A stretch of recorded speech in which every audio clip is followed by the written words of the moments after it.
The upcoming college football season apparently is hanging on by a thread. Power 5 commissioners met today to further discuss the possibility that all fall sports may be needed to be postponed. Sources told ESPN over the last 48 hours it now seems inevitable.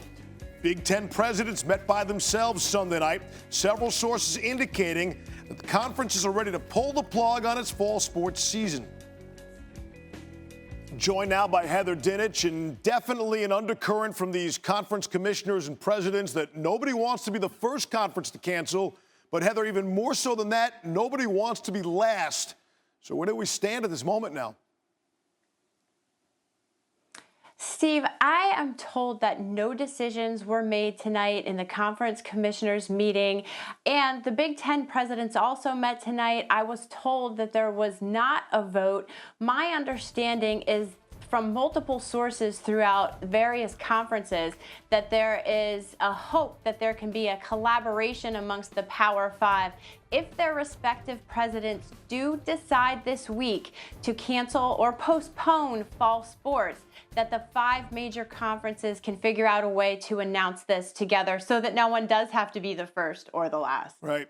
Heather, I'm just trying to make sense of the timeline. So, you know, the SEC on Friday had a big TV show announcing their final 2 opponents, so there was all that optimism. The MAC postponed their season a day later that Saturday. So did the group of 5 MAC have that kind of impact on the Power 5 as the first domino to fall, or did something else drastically change over the last 24 hours? It was a combination of factors. I mean, you have the MAC decision. That was extremely important because it was the first FBS conference to postpone fall sports. But there's also been a lot of outspoken players from the Pac-12, from the Big Ten, from the Mountain West Conference who have spoken up about concerns about playing during COVID-19. But I think a real big driving force in the quick turn of conversation has been a significant concern from the medical advisory committees from each of these conferences about the unknowns of the lasting impacts of heart effects from the coronavirus. There are a lot of unknowns, and you heard MAC Commissioner John Steinbrecher talk about that when he talked about their reasons for postponing fall sports. So that's a big question mark right now. For all those who suggest spring football is the next best move, and we can't even be sure come the spring if we'll be any better off with the coronavirus than we are right now with it. But spring football brings with it many other issues. How important is it to have a new plan ready to go before saying goodbye to 2020 college football?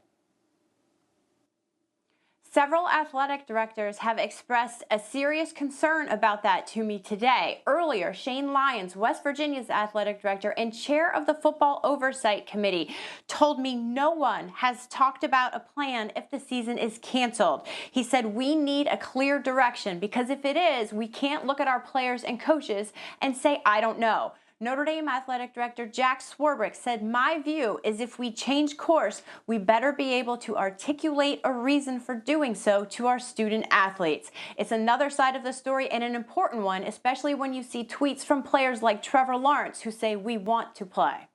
Yeah, we'll get to that tweet shortly. All around the country, many students are due back on campus tomorrow. The ACC, Big 12, SEC, we're all hoping to wait and see how that goes before postponing the season. We'll see if they still have that kind of time. Again, the ACC has moved up their meeting to tomorrow morning. Heather Dinich with the very latest. And meanwhile, the face of college football, the likely #1 overall pick in the next NFL draft, Trevor Lawrence, the Clemson quarterback, has been tweeting up a storm. Make no mistake, he wants to play, saying people are at just as much, if not more risk if we don't play. Players will all be sent home to their own communities, where social distancing is highly unlikely and medical care and expenses will be placed on the families if they were to contract COVID-19.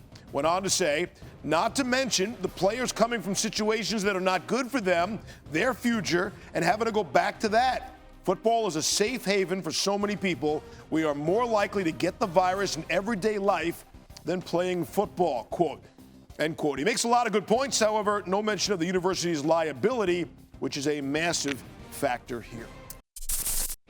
Thank you for watching ESPN on YouTube. For live streaming sports and premium content, subscribe to ESPN+.